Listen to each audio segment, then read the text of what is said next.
بسم اللہ الرحمن الرحیم اللہم صل علی محمد وعلی آل محمد کما صلیت علی ابراہیم وعلی آل ابراہیم انک حمید مجید اللہم بارک علی محمد وعلی آل محمد کما بارکت علی ابراہیم وعلی آل ابراہیم انک حمید مجید۔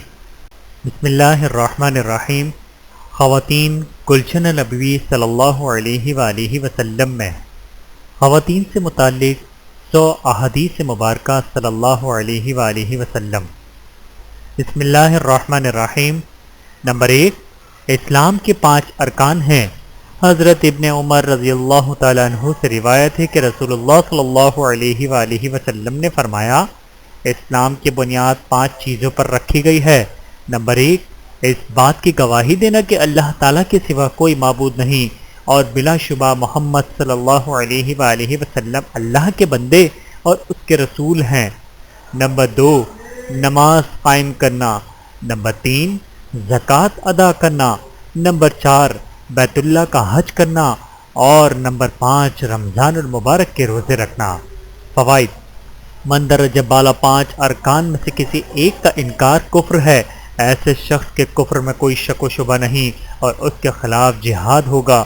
نیز ان ارکان کی ادائیگی میں سستی اور غفلت کرنے والا سخت گناہگار ہے۔ نمبر 2، ایمان کے ارکان 6 ہیں۔ حوالہ صحیح مسلم۔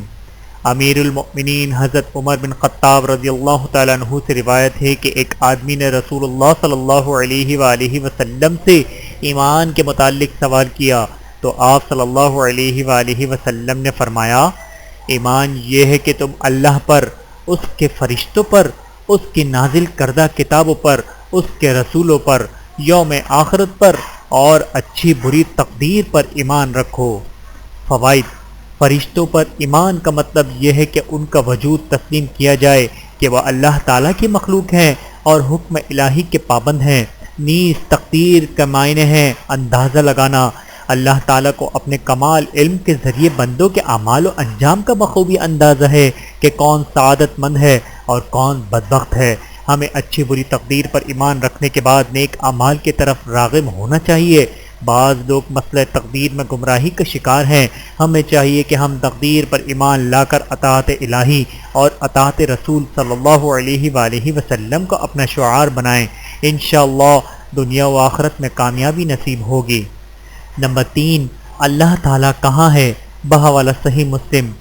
حضرت معاویہ بن حکم رضی اللہ تعالیٰ عنہ سے روایت ہے، کہتے ہیں کہ میں نے کہا، اے اللہ کے رسول صلی اللہ علیہ وآلہ وسلم، کیا میں اس لونڈی کو آزاد نہ کر دوں؟ آپ صلی اللہ علیہ وآلہ وسلم نے فرمایا، اس کو میرے پاس لے کر آؤ۔ چنانچہ میں اسے آپ صلی اللہ علیہ وآلہ وسلم کے پاس لایا تو آپ صلی اللہ علیہ وآلہ وسلم نے اس سے پوچھا، اللہ کہاں ہے؟ اس نے کہا، آسمان میں۔ پھر آپ صلی اللہ علیہ وآلہ وسلم میں، کون ہوں؟ اس نے کہا، آپ اللہ کے رسول ہیں۔ آپ صلی اللہ علیہ وآلہ وسلم نے فرمایا، اس کو آزاد کر دو، بے شک یہ ایمان والی عورت ہے۔ فوائد: اس حدیث سے معلوم ہوا کہ اللہ تعالیٰ کی ذات عرش پر ہے اور اللہ تعالیٰ کا علم و قدرت ہر جگہ پر ہے۔ یہ کہنا کہ اللہ کی ذات ہر جگہ ہے یا اللہ کی ذات دل میں ہے، یہ عقیدہ سراسر مبنی پر جہالت اور قرآن و حدیث کے خلاف ہے۔ اسی طرح اللہ رب العزت کو حاضر ناظر کہنا درست نہیں، کیونکہ اپنی ذات کے اعتبار سے اللہ تعالیٰ ہر جگہ حاضر نہیں بلکہ عرش پر ہے اور ہر رات اپنے عرش سے آسمان دنیا پر آتا ہے۔ البتہ اللہ تعالیٰ کا علم ہر شے کو محیط ہے، وہ سمیع و بصیر ہے، اس سے اپنی مخلوق کی کوئی حرکت مخفی نہیں۔ نمبر 4، اللہ کے علاوہ اگر سجدہ جائز ہوتا تو بیوی شوہر کو کرتی۔ حوالہ ترمذی شریف۔ حضرت ابو ہریرہ رضی اللہ تعالیٰ عنہ سے مروی ہے کہ وہ نبی کریم صلی اللہ علیہ وآلہ وسلم سے روایت کرتے ہیں، آپ نے فرمایا، اگر میں کسی کو کسی دوسرے کو سجدہ کرنے کا حکم دیتا تو عورت کو حکم دیتا کہ وہ اپنے شوہر کو سجدہ کرے۔ فوائد: اس حدیث سے جہاں شوہر کا مقام و مرتبہ واضح ہوتا ہے، وہاں یہ بھی ثابت ہوتا ہے کہ اللہ تعالیٰ کے سوا کسی دوسرے کو سجدہ کرنا جائز نہیں بلکہ حرام ہے۔ بعض خواتین درباروں پر جا کر قبر پر سجدہ کرتی ہیں، جو کہ صریحاً شرک ہے۔ نمبر 5، قرآن کریم کی تلاوت کی فضیلت۔ حوالہ صحیح مسلم۔ حضرت ابو امامہ رضی اللہ تعالیٰ عنہ بیان کرتے ہیں کہ میں نے رسول اللہ صلی اللہ علیہ وآلہ وسلم کو فرماتے ہوئے سنا، قرآن کثرت سے پڑھا کرو، اس لیے کہ قیامت والے دن یہ اپنے پڑھنے والے ساتھیوں کے لیے سفارشی بن کر آگے آئے گا۔ فوائد: ہماری بہنوں کے لیے غور و فکر کا مقام ہے، وہ اپنے وقت کی قدر کریں، فضول گفتگو، چغلی، غیبت، فون پر ادھر ادھر کی باتوں سے گریز کرتے ہوئے قرآن کریم سے تعلق استوار کریں۔ تھوڑی سی کوشش کر کے قرآن کریم کا کچھ نہ کچھ حصہ ضرور یاد کر لیں، خاص طور سے چھوٹی صورتیں۔ اس طرح اپنے گھریلو کام کاج کے دوران بھی وہ قرآن کریم کی تلاوت کر سکیں گی، ان کی زبان ذکر الہی سے تر رہے گی اور ان کا گھر جنت کا نمونہ بن جائے گا۔ نیز یاد رہے کہ میت کو قرآن پڑھوا کر بخشوانا یہ خود ساختہ طریقہ ہے، رسول اللہ صلی اللہ علیہ وآلہ وسلم اور صحابہ کرام سے اس طرح مردے بخشوانے کا طریقہ ثابت نہیں ہے۔ نمبر 6، دعا مکمل یقین سے مانگیے۔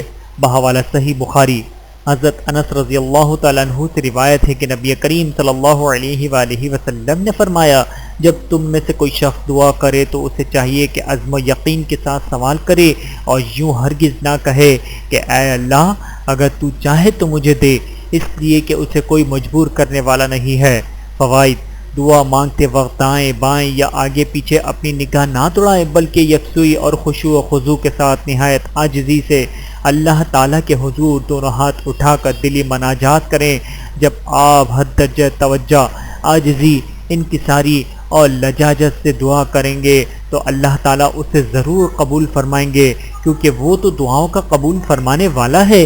نیز زبان کی سچائی، دل کی صفائی اور رزق حلال کی پابندی سے رب رحمان اپنے بندے کی دعا پر فوراً مہربان ہو جاتے ہیں۔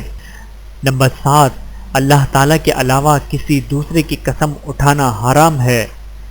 حضرت عمر رضی اللہ تعالیٰ عنہ سے مروی ہے کہ رسول اللہ صلی اللہ علیہ وآلہ وسلم نے فرمایا، اللہ تعالیٰ تمہیں اس بات سے منع فرماتا ہے کہ تم اپنے باپ دادا کی قسم کھاؤ، بس جس شخص نے قسم کھائی ہو تو اسے چاہیے کہ وہ اللہ کی قسم کھائے یا خاموش رہے۔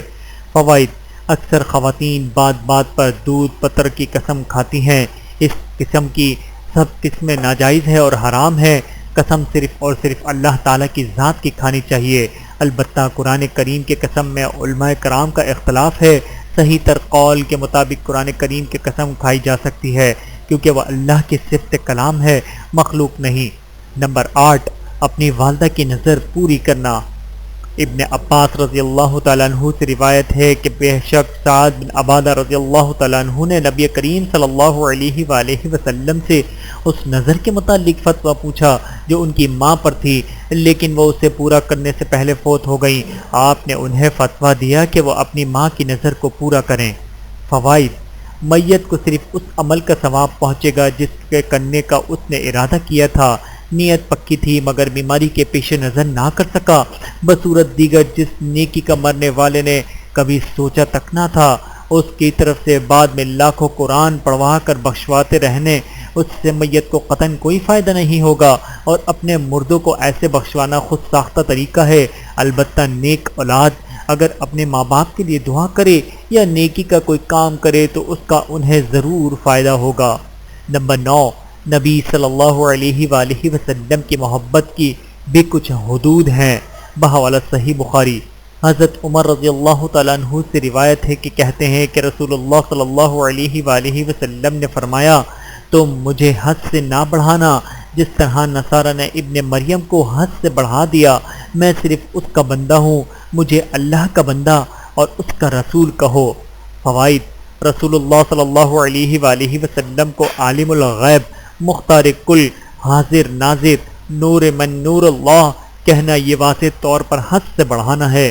اس طرح کے خود ساختہ عقائد سے توبہ کرنی چاہیے، کیونکہ صحابہ کرام رضی اللہ تعالیٰ عنہم میں سے کوئی بھی آپ کو مختار کل، حاضر و ناظر یا نور من نور اللہ نہیں کہتا تھا، بلکہ تابعین اعظام اور ائمہ اربعہ سے بھی اس طرح کے گمراہ کن خود ساختہ عقائد کا تصور نہیں ملتا۔ نمبر 10، گستاخ رسول عورت کا انجام۔ بحوالہ سنن ابی داود، حضرت ابن عباس رضی اللہ تعالیٰ عنہ سے مروی ہے کہ ایک نابینا شخص تھا، اس کی ایک ام ولد لونڈی رسول اللہ صلی اللہ علیہ وآلہ وسلم کو گالی دیتی اور بلا بلا کہتی تھی، نعوذ باللہ۔ وہ نابینا صحابی اسے منع کرتے مگر وہ باز نہ آتی۔ ایک رات انہوں نے کدال لے کر اس کے پیٹ پر رکھ کر اس پر اپنا بوجھ ڈال کر دبایا اور اسے قتل کر دیا۔ یہ بات نبی کریم صلی اللہ علیہ وآلہ وسلم تک پہنچی تو آپ نے فرمایا، گواہ رہو، اس کا خون رائے گا اور بیکار گیا۔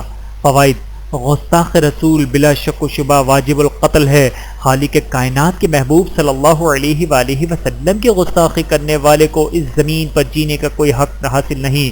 یاد رہے، جس طرح رسول اللہ صلی اللہ علیہ وآلہ وسلم کی ذات کا احترام لازمی ہے، اسی طرح آپ صلی اللہ علیہ وآلہ وسلم کی لائی ہوئی شریعت کا احترام بھی لازمی ہے۔ بعض عورتیں اسلام کے قانون، وراثت، قانون شہادت، داڑھی، پردہ اور اس طرح شریعت کی کئی احکامات کا مذاق اڑاتی ہیں جو کہ حد درجے گستاخی ہے۔ انہیں اپنے رویے پر نظر ثانی کرنی چاہیے۔ نمبر 11، دین میں اضافہ بدعت و گمراہی ہے۔ بحوالہ صحیح بخاری، حضرت عائشہ رضی اللہ تعالیٰ عنہا سے روایت ہے کہ رسول اللہ صلی اللہ علیہ وآلہ وسلم نے فرمایا، جس نے ایسا کام کیا جو ہمارا طریقہ نہیں بس وہ کام مردود ہے۔ فوائد: کچھ لوگ اپنی طرف سے طریقہ ایجاد کر کے اس کو دین بنا دیتے ہیں، حالانکہ رسول اللہ صلی اللہ علیہ وآلہ وسلم نے نہ وہ کام کیا ہوتا ہے اور نہ اس کا حکم دیا ہوتا ہے۔ مثلا 11ویں ختم، قل، 7واں، 40واں، عید میلاد النبی، 12 وفات کا جلوس، رجب کے کنڈے وغیرہ وغیرہ، یہ تمام کام خیر القرون میں صحابہ و تابعین نے کیے، نہ لوگوں سے کروائے، بلکہ یہ رسومات لوگوں کا مال شیر مادر سمجھنے والے مولویوں کی ایجاد ہیں، دین نہیں۔ دین وہ ہوتا ہے جس پر مدینہ والی سچی سرکار صلی اللہ علیہ وآلہ وسلم کی مہر ہو۔ یاد رہے، تکمیل دین کے بعد ہی رسول اللہ صلی اللہ علیہ وآلہ وسلم نے وفات پائی ہے۔ نمبر 12، صحابہ کرام رضی اللہ تعالیٰ عنہم کو گالی دینا حرام ہے۔ بحوالہ صحیح بخاری، حضرت ابو سعید خدری رضی اللہ تعالیٰ عنہ سے روایت ہے کہ نبی کریم صلی اللہ علیہ وآلہ وسلم نے فرمایا، لوگو، میرے صحابہ کو برا نہ کہو، اگر تم میں سے کوئی احد پہاڑ کے برابر سونا اللہ کی راہ میں خرچ کرے تو ان کے ایک مد تقریباً 225 گرام یا آدھے مد غلہ کے برابر نہیں ہو سکتا۔ فوائد: انبیاء کرام کے بعد سب سے افضل اور بہترین جماعت صحابہ کرام رضوان اللہ علیہم اجمعین کی ہے۔ ان نفوس قدسیہ سے محبت و عقیدت باعث رحمت و جنت ہے اور ان سے بغض و عنا موجب لعنت ہے۔ صحابہ کے سیاسی اختلافات کو بنیاد بنا کر کسی صحابی سے بغض رکھنا یا کسی کے متعلق توہین آمیز لہجہ اختیار کرنا گمراہ لوگوں کا وتیرہ ہے۔ نمبر 13، بچہ اگر پیشاب کر دے۔ بحوالہ سنن ابی داود، ابو سما رضی اللہ تعالیٰ عنہ کہتے ہیں کہ رسول اللہ صلی اللہ علیہ وآلہ وسلم نے فرمایا، لڑکی کے پیشاب کو دھویا جائے گا اور لڑکے کے پیشاب پر چھینٹے مارے جائیں گے۔ نمبر 14، وضو کے بغیر نماز قبول نہیں ہوتی۔ بحوالہ صحیح مسلم، ابن عمر رضی اللہ تعالیٰ عنہ سے روایت ہے کہ کہتے ہیں کہ رسول اللہ صلی اللہ علیہ وآلہ وسلم نے فرمایا، کوئی نماز بغیر وضو کے قبول نہیں کی جاتی اور نہ ہی خیانت والے مال سے کوئی صدقہ قبول کیا جاتا ہے۔ فوائد: وضو سنت کے مطابق کرنا لازمی ہے، جس طرح مرد عورت کے درمیان ادائیگی نماز میں کوئی فرق نہیں، اسی طرح ان کے وضو کا طریقہ بھی ایک ہی ہے۔ نیز کوئی نماز بھی بغیر وضو کے درست نہیں، فرض ہو یا چاہے نفل۔ ہاں، اگر پانی میسر نہ ہو یا وضو کرنے سے بیماری میں اضافے کا اندیشہ ہو تو ایسے شرعی عذر کی صورت میں تیمم کیا جا سکتا ہے۔ نمبر 15، عورت غسل جنابت میں گندے بال نہ کھولے۔ بحوالہ صحیح مسلم، ام سلمہ رضی اللہ تعالیٰ عنہا سے روایت ہے کہ کہتی ہیں، میں نے کہا، اے اللہ کے رسول صلی اللہ علیہ وآلہ وسلم، میں اپنے سر کے بال خوب اچھی طرح گونتی ہوں، کیا جنابت کے غسل کے لیے میں ان کو کھولوں؟ آپ نے فرمایا، نہیں، تیرے لیے صرف یہی کافی ہے کہ تو اپنے سر پر 3 چلو بہا لے۔ فوائد: یاد رہے، ایام حیض کے بعد جو فرض غسل کیا جاتا ہے اس میں گندے ہوئے بالوں کو بھی کھولنا ضروری ہے۔ اس غسل میں 3 چلو پانی بہانا کافی نہیں۔ نمبر 16، عورت کو بھی مسواک کرنی چاہیے۔ بحوالہ سنن ابی داود، سیدہ عائشہ صدیقہ رضی اللہ تعالیٰ عنہا فرماتی ہیں کہ آپ صلی اللہ علیہ وآلہ وسلم مسواک فرماتے اور پھر مجھے مسواک دھونے کے لیے دے دیتے تو میں اس سے مسواک کرتی اور پھر آپ صلی اللہ علیہ وآلہ وسلم کو دھو کے دے دیتی۔ فوائد: مسواک کرنا رسول اللہ صلی اللہ علیہ وآلہ وسلم کی محبوب سنت ہے، البتہ اللہ کی خوشنودی، منہ کی طہارت اور نظام ہضم کی درستی کے علاوہ بھی مسواک کرنے کے بے شمار فوائد ہیں۔ نمبر 17، چادر اوڑے بغیر عورت کی نماز قبول نہیں ہوتی۔ بحوالہ سنن ترمذی، سیدہ عائشہ رضی اللہ تعالیٰ عنہ نبی کریم صلی اللہ علیہ وآلہ وسلم سے روایت کرتی ہیں، آپ صلی اللہ علیہ وآلہ وسلم نے فرمایا، اللہ تعالیٰ بالغ عورت کی نماز اوڑھنے کے بغیر قبول نہیں فرماتا۔ فوائد: نماز میں اپنے وجود کو مکمل ڈھانپنا لازمی ہے اور خواتین کو نماز میں چست، تنگ، باریک یا آدھے بازو والی قمیص سے بالخصوص احتراز کرنا چاہیے۔ کھلا، سادہ اور موٹا لباس ہی عورتوں کے شایان شان ہے۔ نمبر 18، عورت اور مرد کی نماز میں کوئی فرق نہیں۔ بحوالہ صحیح بخاری، مالک بن حویرث رضی اللہ تعالیٰ عنہ سے روایت ہے کہ کہتے ہیں، رسول اللہ صلی اللہ علیہ وآلہ وسلم نے فرمایا، تم اس طرح نماز پڑھو جس طرح مجھے نماز پڑھتے دیکھا ہے۔ ایک اور روایت میں ہے کہ سجدہ خوب اچھی طرح کرو اور تم میں سے کوئی اپنی کوہنیوں کو اس طرح نہ پھیلائے جس طرح کتا پھیلاتا ہے۔ فوائد: بعض لوگ مرد اور عورت کی نماز میں فرق کرتے ہیں اور کہتے ہیں کہ عورت سینے پر ہاتھ باندھے یہ سجدے میں جا کر بازو تنگ کر لے اور سمٹ کر چھوئی موئی ہو کر سجدہ کرے۔ یہ امتیاز کسی صحیح حدیث سے ثابت نہیں۔ صحیح بات یہی ہے کہ جو طریقہ مسلمان مردوں کے لیے وہی عورت کے لیے ہے۔ اگر کسی کو عورت کا مردوں کی طرح سجدہ کرنا شرم و حیا کے منافی محسوس ہوتا ہے تو وہ جان لے کہ اصحاب رسول صلی اللہ علیہ وآلہ وسلم اور صحابیات کہیں زیادہ شرم و حیا والی تھیں۔ نمبر 19، عورت مسجد میں جا کر نماز پڑھ سکتی ہے۔ بحوالہ سنن ابی داود، ابن عمر رضی اللہ تعالیٰ عنہ کہتے ہیں کہ رسول اللہ صلی اللہ علیہ وآلہ وسلم نے فرمایا، تم اپنی عورتوں کو مسجدوں سے نہ روکو اور ان کے گھر ان کے لیے زیادہ بہتر ہیں، یعنی نماز کے لیے۔ فوائد: افسوس کہ اس اجازت کو اپنے لیے باعث رحمت بنانے کی بجائے خواتین نے اسے اپنے گناہوں میں اضافے کا سبب بنا لیا ہے، کیونکہ انہوں نے تیز خوشبو استعمال کی ہوتی ہے، وہ بے پردہ ہوتی ہیں، اس لیے ان کا بناؤ سنگھار اور ان کا لباس دیکھنے والوں کے لیے آزمائش بن سکتا ہے۔ پھر وہاں مسجد کے آداب کو پامال کرنا اور بلند آواز سے باتیں کرنا اکثر خواتین کا شیوہ ہے۔ یہ سراسر غلط ہے۔ بلا شبہ خواتین کو عبادت کے لیے مسجد آنے کی اجازت ہے، لیکن وہ سادگی، خشوع و خضوع اور خاموشی کو لازم پکڑیں۔ نیز خواتین مسجد میں دینی پروگرام بھی کروا سکتی ہیں۔ نمبر 20، عورت خواتین کی امامت کروا سکتی ہے۔ بحوالہ سنن ابی داود، حضرت ام ورقہ بنت عبداللہ بن حارث رضی اللہ تعالیٰ عنہ سے روایت ہے، اور رسول اللہ صلی اللہ علیہ وآلہ وسلم اس کے گھر میں ملنے کے لیے آیا کرتے تھے اور اس کے لیے ایک مؤذن مقرر کیا تھا جو اس کے لیے اذان دیتا تھا، اور آپ نے اسے حکم دیا تھا کہ وہ اپنے گھر والوں کی امامت کرایا کرے۔ فوائد: احادیث کی روشنی میں یہ مسئلہ واضح ہوتا ہے کہ ایک عورت دوسری عورتوں کی جماعت کرا سکتی ہے، اور اس کا طریقہ یہ ہے کہ وہ باقی عورتوں کے لیے درمیان میں کھڑی ہو، مردوں کی طرح آگے بڑھ کر کھڑی نہ ہو۔ حضرت ام ورقہ کے علاوہ حضرت عائشہ رضی اللہ تعالیٰ عنہ نے بھی فرض اور تراویح میں عورتوں کی امامت کروائی۔ کسی مرد کی خاتون کی اقتداء میں نماز درست نہیں۔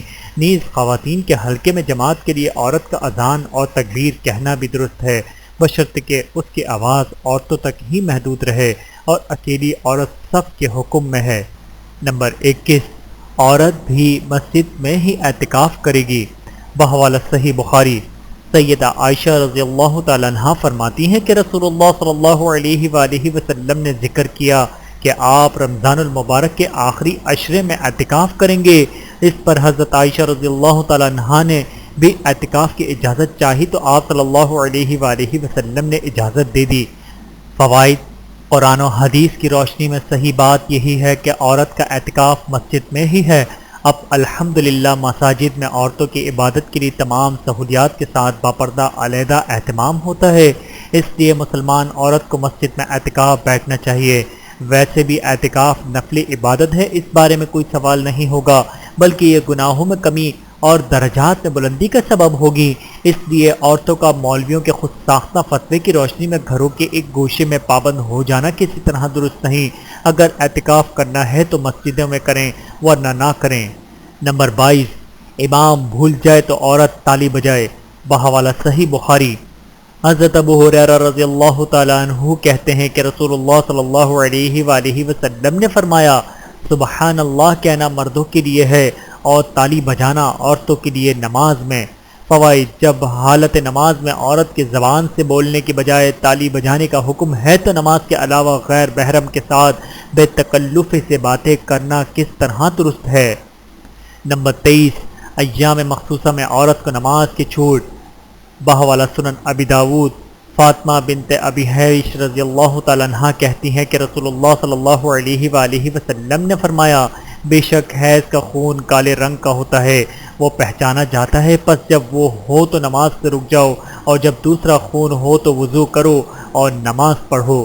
فوائد: ایام حیض میں عورت کو نماز معاف ہے، بعد میں قضا نہیں دی جائے گی، اور نفاس کے خون میں بھی نماز معاف ہے، البتہ نفاس کا خون رکتے ہی نماز شروع کر دینی چاہیے۔ بعض اوقات خواتین 40 دنوں کے مکمل ہونے کا انتظار کرتی ہیں اور پھر نماز شروع کرتی ہیں، یہ درست نہیں کیونکہ یہ زیادہ سے زیادہ مدت ہے۔ اگر پہلے خون رک جائے یا پاکیزگی حاصل ہو جائے تو فوراً نماز کا اہتمام کریں۔ نمبر 24، تمام خواتین کو نماز عید کے لیے عیدگاہ جانا چاہیے۔ حضرت ام عطیہ رضی اللہ تعالیٰ عنہ سے مروی ہے کہ ہمیں حکم دیا گیا کہ ہم جوان لڑکیوں اور حائضہ عورتوں کو بھی عیدین میں ساتھ لے کر نکلیں تاکہ وہ بھی مسلمانوں کے امور خیر اور دعاؤں میں شریک ہوں۔ البتہ حائضہ عورتیں نماز کی جگہ سے الگ رہیں، یعنی نماز میں شامل نہ ہوں، صرف دعا میں شرکت کریں۔ نمبر 25، حائضہ عورت اپنے ہاتھ سے مسجد میں پڑی چیز اٹھا سکتی ہے۔ بحوالہ صحیح مسلم۔ حضرت عائشہ رضی اللہ تعالیٰ عنہ کہتی ہیں کہ رسول اللہ صلی اللہ علیہ وآلہ وسلم نے فرمایا، مسجد سے چٹائی پکڑاؤ۔ میں نے کہا، میں تو حائضہ ہوں۔ آپ نے فرمایا، تیرا حیض تیرے ہاتھ میں نہیں۔ فوائد: بعض لوگ یہاں تک کہتے ہیں کہ حائضہ عورت قرآن کو بھی چھو سکتی ہے، یہ موقف درست نہیں۔ حائضہ عورت مسجد میں داخل ہو نہ قرآن کو ہاتھ لگائے، ہاں ضرورت کے پیش نظر ہاتھ بڑھا کر مسجد سے کوئی چیز پکڑ سکتی ہے، جس طرح کے دیگر احادیث اور اس حدیث کے حقیقی مفہوم سے واضح ہوتا ہے۔ ویڈیو دیکھنے کا بہت شکریہ۔ مزید ویڈیوز دیکھنے کے لیے ہمارے چینل کو سبسکرائب کریں۔ اگر ویڈیو پسند آئے تو لائک کریں۔ اچھی بات کو دوسروں تک پہنچانا صدقہ جاریہ ہے۔ جزاکم اللہ خیرا کثیرا۔ اپنا اور اپنے پیاروں کا بہت زیادہ خیال رکھیے گا اور مجھے دعاؤں میں یاد رکھیے گا۔ Take care. اللہ حافظ۔